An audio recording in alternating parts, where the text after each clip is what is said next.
азыркы учурда өтө актуалдуу суроо. Аял эркек ажырашса ким күнөөлүү? Эки тараптын күнөөлүү болушу делет негизи эр дагы катын дагы. Бирок колумузда көп учурда аял кишини күнөөлүү катары көрсөтүшөт. Үйленген учурда эки тарап тең бирдей, бирок ажырашкандан кийин көп аял кишиге калып кетет да. Аял киши күнөөлүү, аял семьясын эптей алган жок, туруктук кызмат кылган жок, кайтып келди, башка деген сөздөр келет. Бирок адилеттүү карай турган болсок, аял тарапта, эркек тарап деген күнөөлүү. Себептерге да байланыштуу. Кээде аял кыянатташы мүмкүн, кээде эркек кыянатташы мүмкүн, кээде аял уруп турмуш ажырашуу болуп калышы мүмкүн, кээде эркек уруктуксуз болуп калышы мүмкүн. Ошол себептерден келип чыгып, бир тараптуу чечим чыгарыш кыйын. Демек бир тараптуу карап болбойт. Эки тарап тең күнөөлүү. Сүйүү канчага чейин созулат?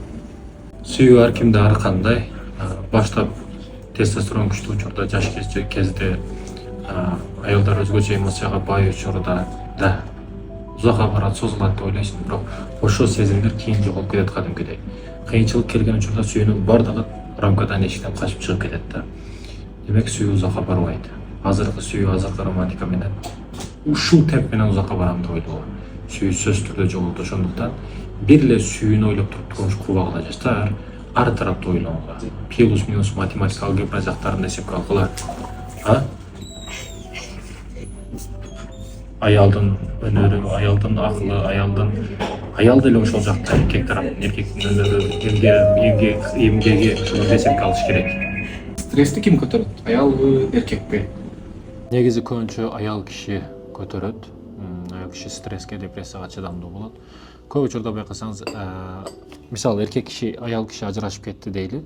Эркек киши көчөгө чыгып бомж болуп кетип, ичип кетип, арак ичип, сигарет чегип кетет, аял киши ичпейт, чекпейт, карманат. Ажырашып кетсе, көп учурда аялдар ийгиликке жетип кетет, акча таап кетет, бизнес кылып кетет, эркек өзүн өзү жоготуп коргоп кеткен учурлар факт түрүндө көп да, салыштырган болсок. Демек, стресске аял киши чыдамдуу.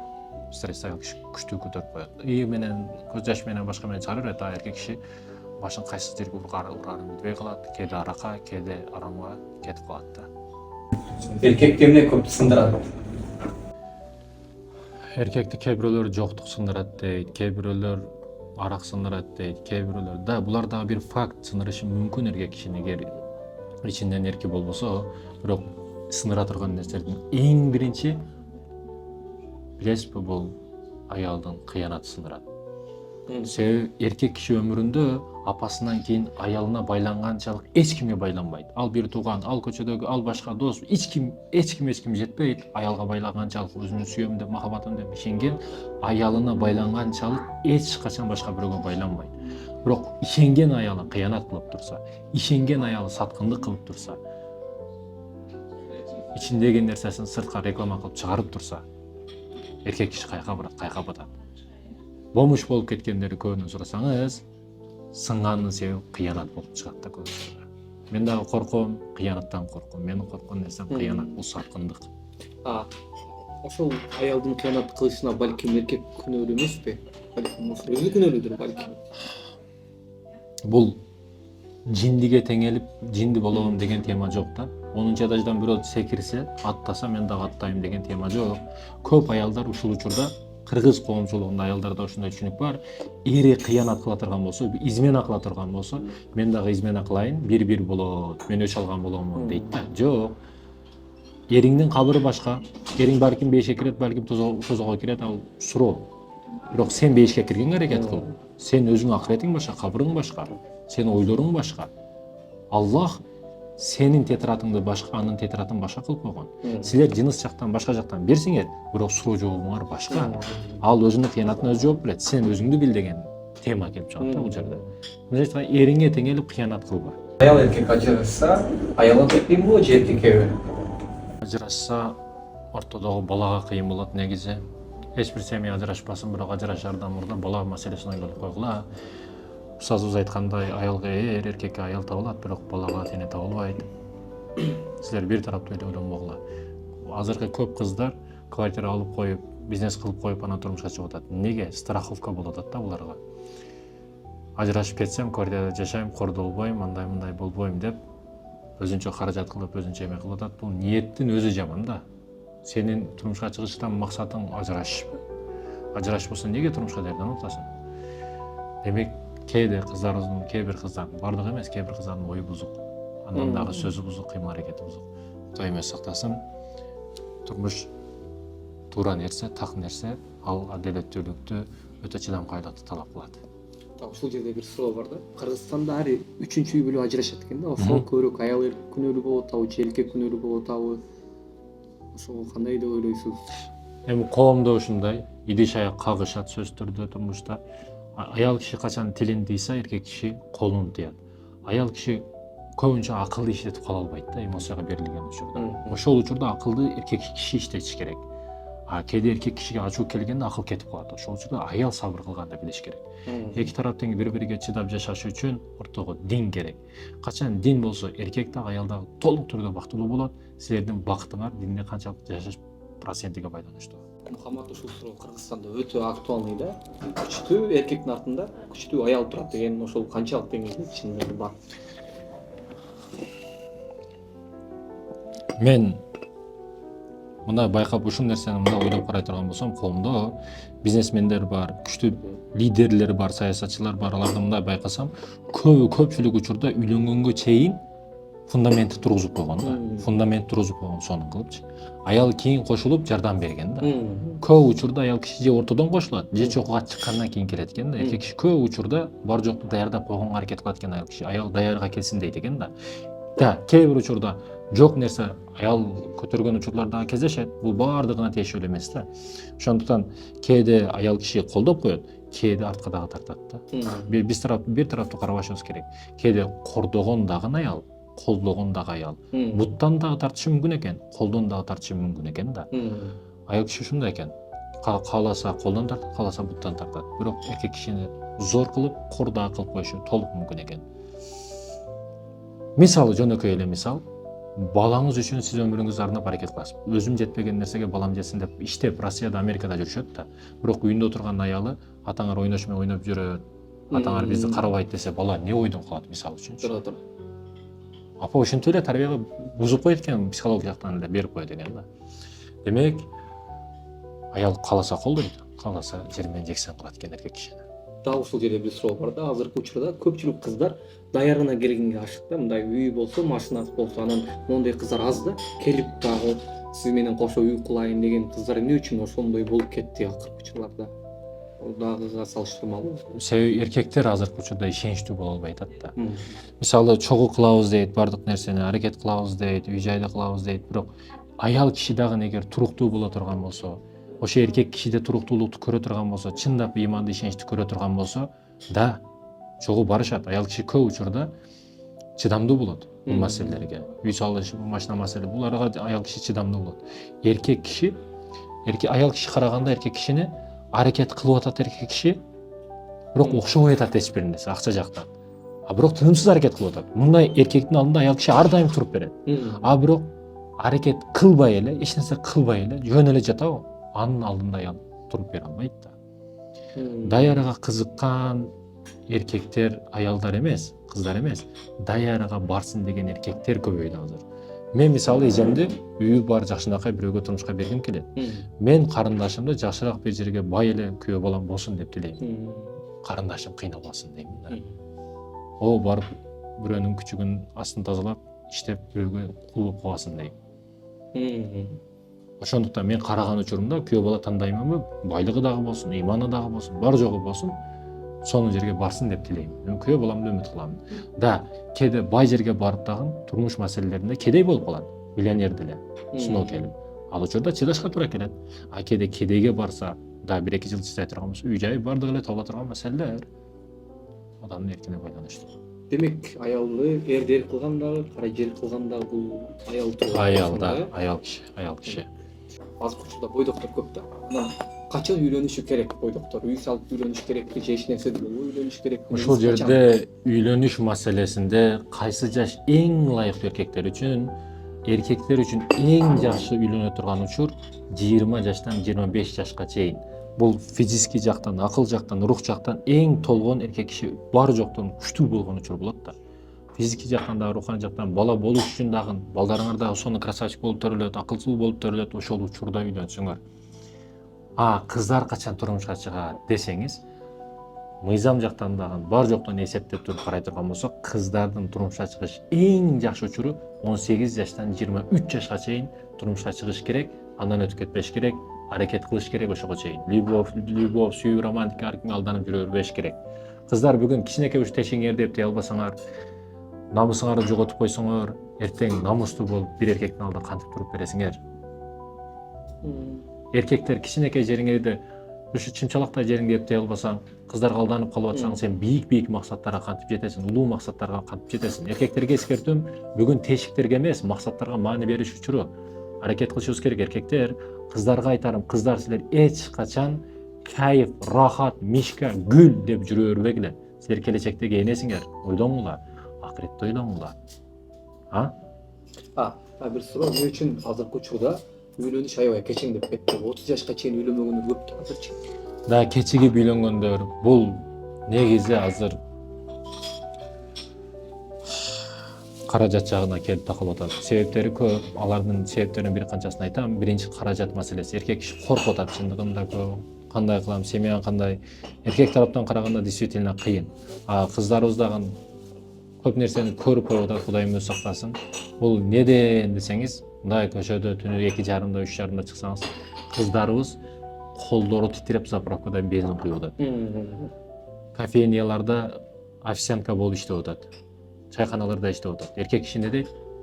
Кыргыздын кызын урушуп коет дагы. Кечигип кеттиң, чайыңдап келбейсиңби, ана кылбайсыңбы деп грубый болуп, оозун жоондотуп сүйлөп коет. Ал сенин карындашың, ал сени керек болсо колдошуң керек. Коргошуң керек башкаларды. Чындыгында ойлонуп турган маселелерден ал башканын кызы эмес, ал сенин эжең, сенин карындашың. Азыркы учурда көпчүлүк чоң адамдар эркектер чечкинсиз дейт да. Үй бүлөдө дагы чечкинсиз болуп атат, ошонун артынан ажырашып атат дегендер сөздөр болуп атат. Негизи жаш учурда жаштар чечкинсиз болуп кетти. Да, бүгүн жаштарыбыз жалкоо болгондугуна байланыштуу ChatGPT эгер шайтан боло турган болсо, келип эркектердин максатын жок кылат да.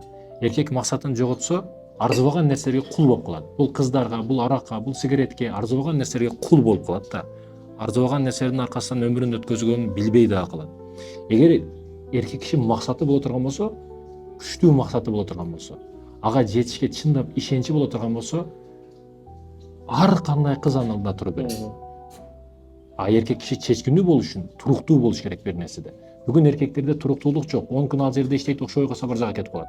Спорт залга барат, 2 ай кылат, таштап коюп башка жака кетип калат. Бул меники эмес экен. Фитнес клубка чыгат, 4 гантели көтөргөндө кыйналып калгандан кийин, бул жер менин үчүн эмес экен, мен барып китебимди окуйм дейт. Китеп келип окуп көрөт. Окуганда башына кирбейт, кыйналат, 1 айдан кийин башка жерге кетип калат. Бүгүн алмашып кирген жери, кирип билген жери өтө көп. Алматы бар. Бирок бир нерседе туруктуу эмес да. Ийгилик туруктуулуктун артынан келет. Туруктуу болбосоң эч качан эч нерсеге жетпейсиң. 30 000 сомдон өмүр бою иштеп көр, канча сом болот? 30 000 сомдон 2 ай иштеп көр, канча сом болот? Демек туруктуу болушубуз керек. Туруктуу. Семиз эркектер неге бай болсаң? Семиз эркектер бай эмес, көбүнчө арык эркектер байып, анан семирип кетет да, жалкоо болуп кетет. Семиздик маселеси. Мен семиришке чакырбайм, арыкташка чакырам. Бүгүн курсактуу эркектер чындыгында көбөйүп кетти. Курсак бою да бар да, баягы 6 айлык, 7 айлык кыздар боюнда болот, ошол сыяктуу боюнда бар. Булар бала көтөргөн жок, булар май көтөрүп жүрөт. Болгондо дагы өтө ашыкча нерсени көтөрүп жүрөт. Ал аял киши курсагында боюнда бар баланы көтөрүп жүрөт. Сен май көтөрүп не кыласың? Бул зыян, бул оору. Сен маани бер. Жеп аткан нерсеңе маани бер. Правильный питанияга өтүшүң керек. Бүгүн эркектер манты, жаркоп, бул майлуу, таттуу айырмасы жок бардык нерсени жеп калды. Калорияга маани бербей атат. Тестостерон өлүп калган, жашоого кызыгышы жок. Арыкташ керек эркектер, арыктаганга аракет кылыш керек. Спорт сөзсүз түрдө керек. Мен таттууну жебе дебеймин, майлууну жебе дебеймин. Бирок жегениңден кийин жатып алба да. Телефон чукулап жатып алат, отуруп алат, телевизор чукулап, пульт ойноп жатып алат. Анан сен себирбей, мен семирейм. Түнү 2-де туруп шириндик таттуу тортторду жейт. Түнү жегенге болбойт. негизи эгер мага мыйзам чыгарыш бирдекеси боло турган болсо мен эркектер таттууну эч качан жебесин дей турган мыйзам чыгарат элем. Таттуу биринчиден эркек кишиге эч качан пайда бербейт. Меники мисалы правильное питание, таттуу жебеймин. Бизде таттуу жесек дагы жебесек дагы айырмасы жок. Спорт күндө болот бизде. Аракет кылышыбыз керек ошондуктан. Эркек киши таттуу, шириндик эч качан жебеш керек. Жебеш керек. Бул эркек кишиге эч кандай пайда бербейт, пайдалуу азык дагы эмес. Тестостерон түшүрөт, калорияны өтө көп берет, анан тоюмдуу дагы эмес. 2 сааттан кийин курсак дагы эле ачып кала берет. Тойдура турган нерселерге аракет кылышыбыз керек. Ата бабаларыбыз көп жеген дейбиз. Ата бабаң бир койду өзү жеп туруп, бир тоодон үн чыкпастан басып өтүп кетип калган. Аракет кылган, атта жүргөн, кыймылдаган, чуркаган, ар дайым аракетте болгон, согушта болгон, кылыч белине түшкөн эмес. А сенчи бүгүн жеп алып эмне кыласың? Кекирип жатат дей. Курсак ушунчалык чоңдугунан тизеси көрүнбөйт. Желкесинде колу жетпейт. Семиздик ар тараптуу зыян экен эркек кишиге. Эркек кишинин семиришке эч качан акысы жок. Эркек киши ар дайым спортто, кыймылда болуш керек. Ошондуктан эркектерден суранарым, керек болсо талабым семирбейли. Бул менин талабым эмес. Пайгамбарыбыз курсактууларды жек көргөн, жаман көргөн, Бул дегени жаман көргөн, жек көргөн эмес. Туура маанилде түшүнүш керек муну, мекендештерим. Акыркы учурларда кыргыздын кызы көп кордолуп кетти да. Көрүп атасыз, анан ошол бир эркектин атынан бүткүл эркектер жаман көрүнүп калып атат да. Ошого эмне себеп болуп атат? Да, бүгүн корчулук, аялдарга карата коомдо андай кылып кетти, мындай кылып кетти деген нерселер чындыгында болуп аткан учуру. Буга өтө жакшы жооп бар. Кайсыдыр бир коомдо көрсөң зайыпты, анын эркегине койгон айыпты дейт да. Чындыгында эркектер бүгүн намысыбызды жоготуп койдук. Кыздарындай, аялдарындай, мындай дештен мурда өзүбүздү бир тырмагыбыздан чачыбызга чейин карап коюшубуз керек да. Мындай жөнөкөй эле сосед мамлекеттерге салыштырып көрөлү өзү. Өзбектөрдү, мисалы үчүн, өзбек туугандарды биз андай мындай дейбиз го. Өзбектөр, мен Дубайга барсам, Дубайда центрине кафе ачып койгон да. Европага барсам, Европада кафелерин ачып коюшкан. Узбечка, өзбек кафе депчи. Дүйнө деңгээлинде ресторан бизнесин алып атат кафелерди өзбек туугандарыбыз. Алар разы болсун. Анда мусулман, алар чыксын, көтөрүлсүн мен дейм. Аларды колдойм. Кошуна тажик туугандарды карасаңыз, бир тажик границадан чыгып Баткенге келип официантка болуп иштегенин көрбөйсүң. Туура айтасыз. Бирок мен Истанбулга барайын, Европага барайын, кайсыл жерге барбайын, алдыңа кыргыз официантка болуп келет. Кыргыздын кызы келет де. Кайсыл жерге барсам, кыргыз кызы. Мен ошондуктан аракет кылам. Мен муну ар дайым айтып келгенмин, кайра айта берем. Эркектер бизге акча өтүш керек. Эркектер, мусулман эркектерге акча өтүш керек. Мусулман бай болуш керек. Пайгамбарыбыз арам байлыктан качкыла деген, адал байлыкка аракет кылгыла деген, иштешке чакырган. Пайгамбарыбыз берекелүү колдору менен бирөөгө балта жасап, отун келип терип саткын деген. Ошо саткандан кийин келип мен жардам берейин деп койгон. Ар бир нерсени өнөргө, эмгекке, иштермендикке, ишкерликке үйрөткөн пайгамбарыбыз өтө күчтүү лидер, бизнесмен болгон. Анын жанында жүргөн Абу Бакр ас-Сыдык өтө көп кербенде даяка бияка жөнөтүп турган. Өтө күчтүү. Усман ибн Аффан радиаллаху анху, алар деле өтө күчтүү бизнесмендер болгон. Фура, азыркы тил менен айтканда, фура жүктөрдү даяка бияка граница иштерди өтө чоң кылган да, проекттерди өтө чоң кылышкан. Бүгүнчү бүгүн арзыбаган маселелер эркектердин башын ойлондуруп олтургузуп койгон учурда. Эркек киши ар бир учурда эркек болушка милдеттүү, аял кишини алдуу, аял кишини бактылуу кылышка милдеттүү. Милдеттүү бул. Анда неге сен үйлөндүң ага? Башка үйлөнөм деген толтура эле, аны бактылуу кылам, Клеопатра кылам, Зор кылам, сонун кылам, Елизавета кылам дегендер толтура болчу. Бирок алардын бардыгынан кечип сага тийди, сен кааласаң каалабасаң. Настроениң барбы жокпу, ден соолугуң барбы жокпу, айырмасы жок. Баары бактылуу кылышың керек. Ар бир абалда бактылуу кылышка аракет кылышың керек. Себеби ал бардык бактынан кечип сага келди да. Адилеттүүлүк каякта кылат анда? Демек, мен аракет кылам ар тараптан кыздарыбызды колдойлу, аракет кылайлы, илимге аракет кылайлы. Кыз окубай эле койсун, баласын окусун дейт да. Жок, кыздар биринчи учурда окуш керек. Кыздарыбыз окуш керек. Кыздарыбызды тиккенге, бычканга, ошо өнөргө, бардык нерсеге үйрөтүшүбүз керек. Кыздарыбыз илимсиз болуп калса, өнөрсүз болуп калса, бул балдарыбыз өнөрсүз, коркок болуп калды деген маселе келип чыгат да. Ошондуктан кыздарыбызды биринчи илимге аракет кылдырышыбыз керек. Кыз орусчаны билбейт, англисчени билбейт, Россиянын центринде жүрөт. Тилди билбеген кыз Россияда жүрөт. Эмне деген абал? Тууганы жок, башкасы жок. Демек, бул чындыгында ойлонуп турган маселе. Бул намыста чындыгында эгер билген адам болсо, диндин түшүнүгү бар эркек боло турган болсо, кызын карындашын кордотуп койбойт эч качан эч жерде. Мына ар бир нерсе сырттан жардамды күтпөстөн өзүбүз аракет кылышыбыз керек ар бир учурда.